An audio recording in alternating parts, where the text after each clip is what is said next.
This episode is brought to you by Kia's first 3-row all-electric SUV, the Kia EV9, with available all-wheel drive and seating for up to 7 adults, with a 0 to 60 speed that thrills you 1 minute and available reclining lounge seats that unwind you the next. Visit kia.com/EV9 to learn more. Ask your Kia dealer for availability. No system, no matter how advanced, can compensate for all driver error and or driving conditions. Always drive safely.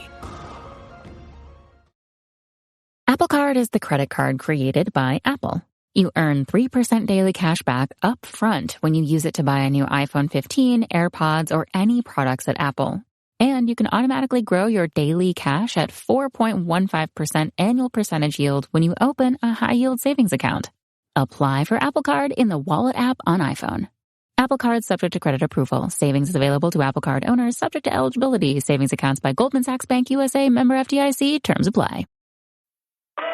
It's time to say goodbye to hold music and say hello to fast customer support with Service Cloud. With trusted AI and data working together, you can skip long wait times and deliver efficient, personalized service right away, all while keeping support costs low and more customers happy. Reimagine your customer support with the #1 AI CRM for service. Learn what's possible at salesforce.com/products/service.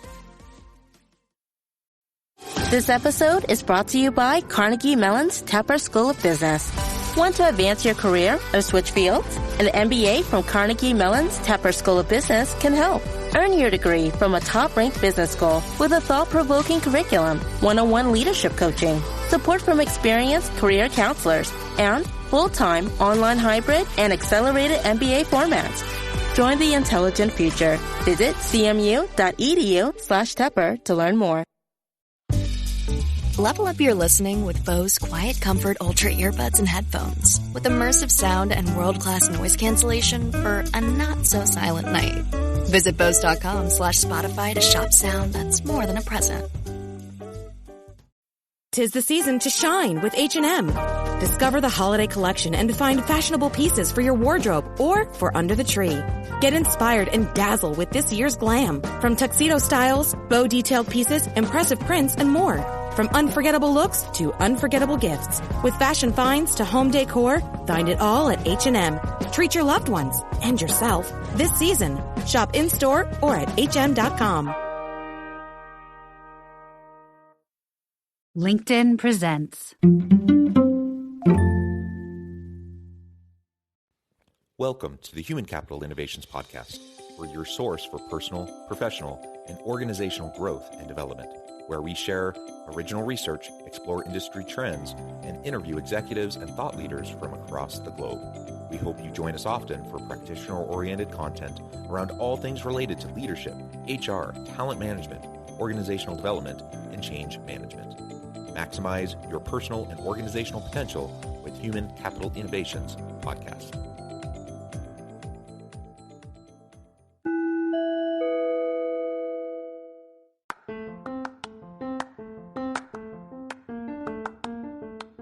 If you enjoy the Human Capital Innovations Podcast, enjoy ad-free listening by going to the Patreon page, and please consider contributing even at the producer or sponsorship level. And please leave a review. Thank you for your support.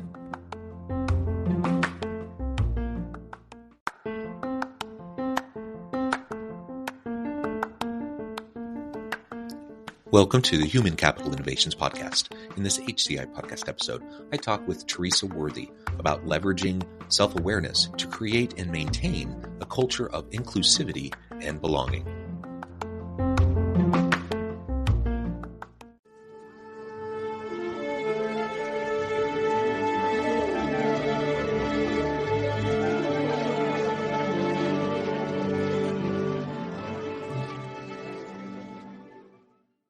Theresa Worthy, welcome to the Human Capital Innovations Podcast. Thank you for having me. It is a pleasure to be with you. You're joining us from the Atlanta area. I'm south of Salt Lake City in Utah. And today we're going to be talking about leveraging self-awareness to create and maintain a culture of inclusivity and belonging. Now, DEI efforts, of course, are something that gets a lot of attention nowadays, especially in the wake of the George Floyd moment and some of the other social and political upheavals in recent years. I'm intrigued by your focus on fostering and cultivating self-awareness as a critical approach as we're trying to improve our diversity, equity, inclusion, and belonging efforts individually and within our teams and organizations. So that's what we'll be exploring together today. As we get started, I wanted to share Theresa's bio with everybody. Theresa Worthy is an accomplished educator, author, consultant, and speaker with over a decade of experience in the educational and personal development industries, drawing on the insights from her personal independent study of over 2,000 participants across America from every demographic. She has become an expert in self-awareness. She believes that self-aware leaders have the advantage in creating and maintaining a culture of inclusivity and belonging. I think that's fantastic. I'm thrilled to have the chance to chat with you. Anything else you would like to share with me or my audience by way of your background or personal context before we dive on in? That's good. That's sufficient. Thank you. Okay. This episode is brought to you by Klaviyo, the platform that powers smarter digital relationships. With Klaviyo, you can activate all your customer data in real time, connect seamlessly with your customers across all channels, guide your marketing strategy with AI-powered insights, recommendations, and automated assistance, deliver experiences that feel individually designed at scale, and grow your business faster. Power smarter digital relationships with Klaviyo. Learn more at klaviyo.com/Spotify. That's KLAVIYO.com/Spotify. Cool. Well, let's start with a little bit of your background. I know you had a good part of your career as a teacher. You've moved into professional speaking and consulting. Tell us a little bit about that career transition from being a French teacher to moving into those other spaces, and why you honed in on and focused on self-awareness, emotional intelligence, and inclusion. The transition was prompted by my retirement from education or from the teaching area. And once I retired, I realized that I was just not ready to sit on the porch in a rocking chair. So I started my social outreach, or what I thought would be social outreach, by joining Toastmasters International. But once I got in that organization or in my local club, I realized that that organization is about teaching one how to become a more effective public speaker, and it teaches leadership skills. So I stayed there, and I'm still a member. And I gained the highest level that you can achieve, and that's the Distinguished Toastmaster. Once I reached that level, and during the time I was there, I was also writing a book. Once I completed that book, I decided to begin my own self-publishing company that's called TSW Wordsmith, LLC. Once I did that, I started coming into contact with people who were aspiring writers who wanted to write and had no idea of what to do. So I began to hold workshops and sessions to teach them how to write their books all the way up to publishing. And that led me to joining the National Speakers Association. And that association differs greatly from Toastmasters in that it teaches you how to, as you say, hone in on a topic and let that topic become your message or your brand message, if you will. What led me to inclusion initially is the fact that I grew up in the segregated South, and I have always been passionate about, and at the time we called it integration. Integration is a synonym for inclusion, but I've always been passionate about being allowed to exist in this country on a fair and equal basis, regardless of my difference. So once I realized that there was an opportunity to bring that message to audiences, I thought that it would probably be a little bit better if I gained a little bit more education, because I am a lifelong learner. So that's when I entered Cornell University's program on diversity and inclusion and gained certification in that area. Once I began working with it, I began to notice that a lot of DEI experts focus on things like metrics, and I am aware that there are more systemic issues with the DEI issue. Things like structural inequity, unconscious bias, and the fact that not everybody is represented in the leadership area. So when I looked at that and I read a book or read an article where a person said that 100% of people, when asked, do you know who you are, will answer yes, but only 15% of them actually do. That's what research shows. So knowing who you are is self-awareness. So the next question to hit me was, how can a person effectively lead inclusion initiatives if they don't really understand who they are to begin with? So that's how I headed out into that direction of self-awareness. And then once I realized that self-awareness means being cognizant or aware of, recognizing and identifying your feelings, your thoughts, and your behaviors, feelings jumped out at me because we have a tendency to use feelings and emotions interchangeably, but they have two different definitions. Feelings are conscious. We're always conscious of our feelings. But emotions can be conscious and subconscious. And here's the key point here. That's those subconscious emotions guide our behavior in most instances, and most people aren't aware of that. So then I thought, well, an inclusive leader then would need to be self-aware and definitely emotionally intelligent. So that's how I came to that space. Of course, it involved more study and gaining certifications, but that's how I got there, because I wanted to have a different approach, because I know organizations are tired of being beat over the head with inclusion and diversity is the right thing to do. I feel like they would be more receptive to it if they understood why they, as an individual, have an impact on other people. And the only way to understand that is to become more self-aware and more emotionally intelligent. Yeah, well said. And it's interesting to hear about your journey, a successful career as a teacher and educator, and then moving into the space in retirement, really a second career.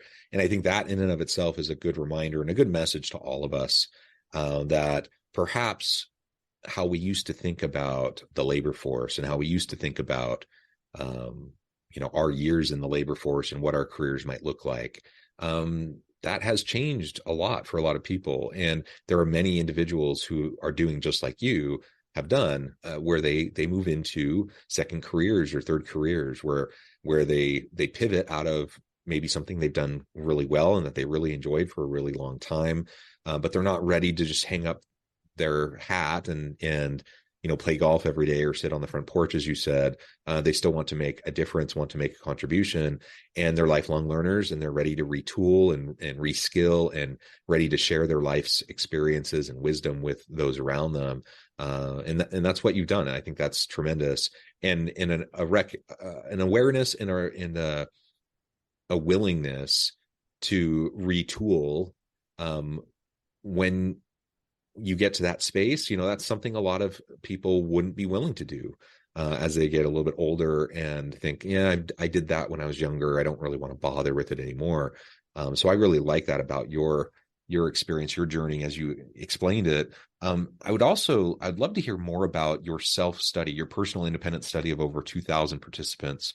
That's interesting and a unique kind of a thing for someone to just choose to do on their own when you don't come from an academic kind of a background where you conduct research. Tell us more about that, why you decided to do that, how you designed that study, and maybe some of the key findings that you discovered as you went about that study.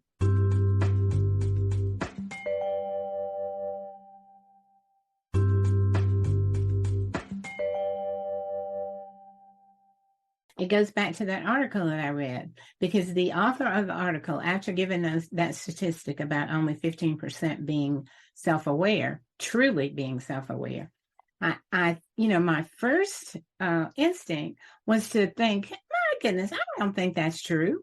And then I wondered, where am I? If it is true, am I part of the 15% or am I a part of the 85%? And how can I know for sure, that this is true? Is there a way that I could find out for myself if this is true?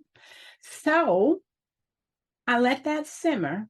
And then it occurred to me one day that I could do my own study. So I came up with 3 questions that I would ask people during my sessions, during workshop sessions, during virtual attendance to different webinars myself, as I met people in networking events, as I attended social events, as I attended sporting events, as I traveled. Anywhere I came into contact with other people and had the opportunity to talk to them, I'd ask these 3 questions. The first one was, do you know who you are? The second one was, do other people know the same you that you know? And the third one was, do you have a sense of belonging and inclusion in your home, at school, at work, in a club, in a social organization, wherever you go out and put yourself in social settings? Do you have a sense of belonging or inclusion? And what I learned, I found that the writer of that article was exactly on point. Most of the people would begin by giving me a definite, yes, I know who I am. But then they would follow it up with something like, but of course, it depends on who I'm with at the time. And of course, that was my segue into, well, do other people know who you are? Know the same you that you know? And they would follow that with, well, I am able to be whoever I need to be, depending on where I am. And then I'd follow that with, well, is that necessary because, or do you feel a sense of belonging or inclusion with whomever you are with or wherever you are? And of course, that would be followed by, most of the time, over 50% of the time, with a resounding no, I don't feel a sense of belonging and inclusion. That's super interesting. And I like how you just proactively made it a part of your daily experience as you went about your work and interacted with people all around you.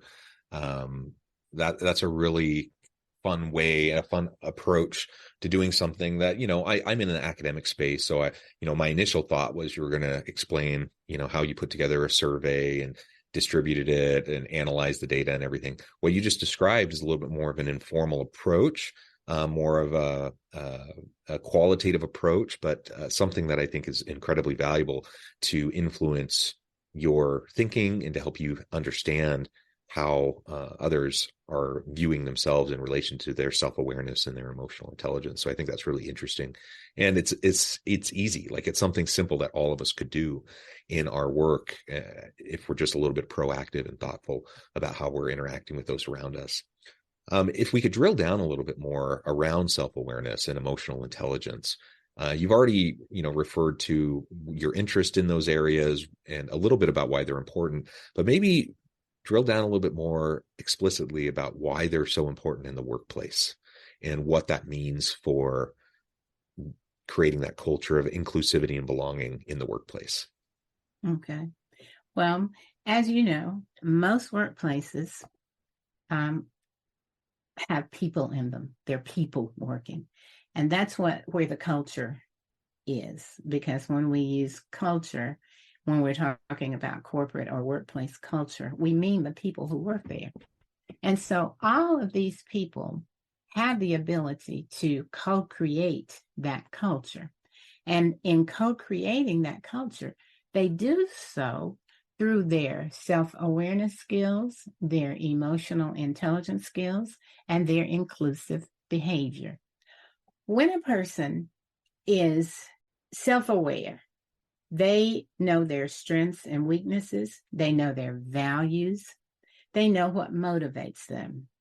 They also understand that their thoughts and behaviors and feelings have an effect or an impact on their relationships with others. And in going about carrying out the goals of an organization, it's a requirement to have a relationship with others. It's also a requirement to be able to collaborate with others. It's also, in the case of leaders, it's also a requirement to be able to lead effectively. There's also cases where conflict resolution comes into play. And all of these things in a workplace can clog the machinery, if you will. It can keep the actual members or teams in that workplace from accomplishing the goals of the organization. And that's what organizations want to do in order to be profitable and have a sustainable growth. They want to achieve their goals. And so it's important then for every individual within that workplace to become aware of their thoughts and feelings and their behaviors and how they impact others, so that they can form better relationships, so that they can make better decisions, so that they can be proactive and engaged in the work, and so that they can open open the way to their innate creativity and come up with innovative ideas. So that's why it's important in the workplace.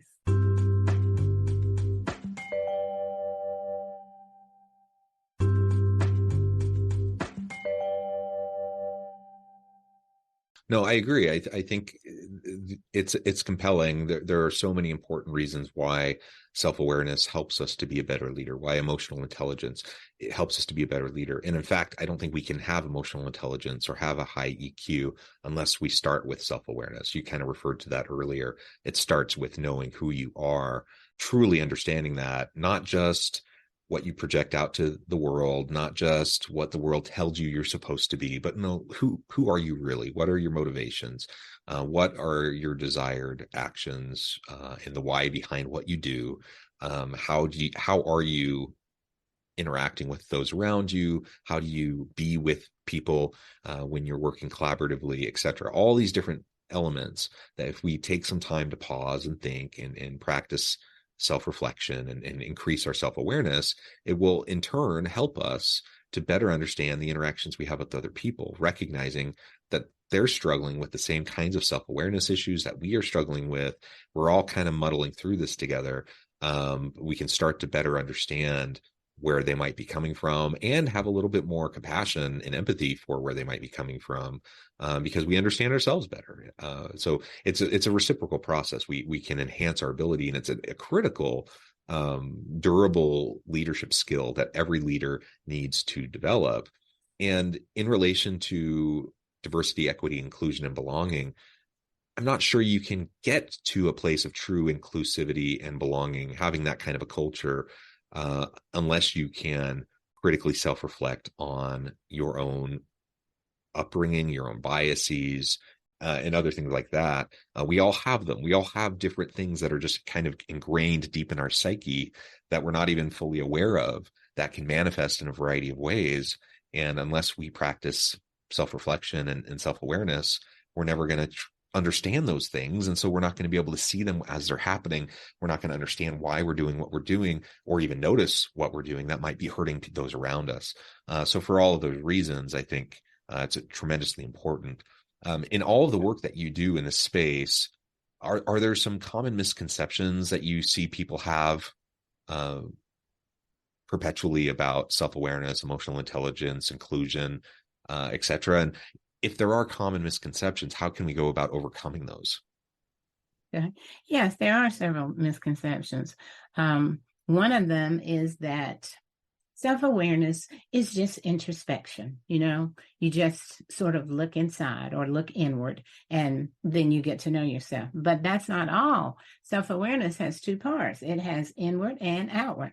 Outward is where you get feedback from others. You ask people that you trust, what do you think about my behavior today or just a few minutes ago?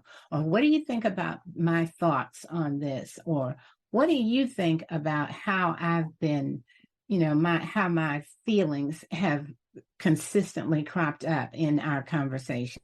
So that helps a person or an individual to see or have a perspective from someone who is on the outside looking at them. Because I like to liken outward self-reflection to looking in a prism. When a light goes through a prism, it comes out reflecting lots of different colors. And when we get feedback from different people, we come back with lots of different perspectives. Sometimes they're beautiful, and sometimes they're not so much so, but at least we are aware of them. And if we're willing, then we can make changes to improve what we hear or the feedback that we get from others. And so that's one misconception. Another one is that people think that diversity is just inclusion when it's not. Diversity simply means variety. Simply put, it just means variety. It is a variety of people from different backgrounds, different educational experiences, different faiths, different everything. And that's diversity. Inclusion, on the other hand, is where all of these diverse people can experience a sense of belonging despite those differences. Another misconception is that emotional intelligence has no place in the workplace. A lot of people think that, emotional intelligence just means being nice. And as long as I'm nice, then I'm emotionally intelligent. But sometimes being emotionally intelligent means that you have to be assertive. And sometimes being assertive isn't considered being nice. But there are ways to be positively assertive. There are also ways to be positively angry, if you will. It just means that it only occurs with someone who is highly emotionally intelligent. So those are just 3 of the misconceptions. Yeah. How I help people overcome them, of course, is through my training programs, because during my training, you learn the importance and how to become more self-aware. You realize that your thoughts, your feelings, and your behaviors impact other people. But if you're aware of that, and you're willing to not impact people negatively, you can make changes. It's only when you're unaware of things that you can't change anything. With emotional intelligence allows us to recognize and identify our emotions and then use that information to change our behavior toward other people. And so that's what's so key about emotional intelligence and self-awareness. And then inclusive behaviors, of course, are almost a natural offspring of being emotionally intelligent and self-aware, because we begin to realize that I'm a person, you're a person, you have a right to be angry, I have a right to be angry, you have a right to be happy, et cetera, et cetera. You have a right to behave as you do. And because I'm so self-aware and emotionally intelligent, I understand why you're behaving that way. I see where you're coming from. And rather than respond or react to you in a negative manner, I come to you in a more positive manner so that we can reach what I like to call transformational relationships. Yeah, I love it. Theresa, this has just been a really great conversation. I know at the time I'm going to have to let you go here in just a minute, but before we wrap things up, I just wanted to give you a chance to share with the audience how they can connect with you, find out more about your work, and then give us a final word on the topic for today.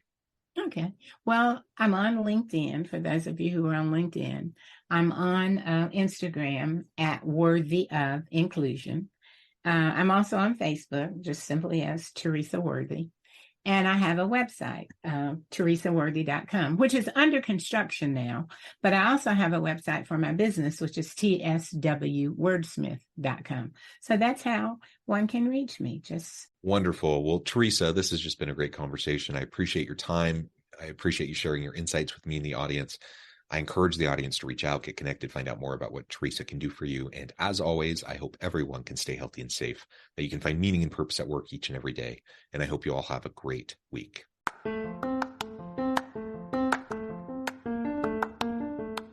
If you enjoy the Human Capital Innovations podcast, enjoy ad-free listening by going to the Patreon page. And please consider contributing even at the producer or sponsorship level. And please leave a review. Thank you for your support.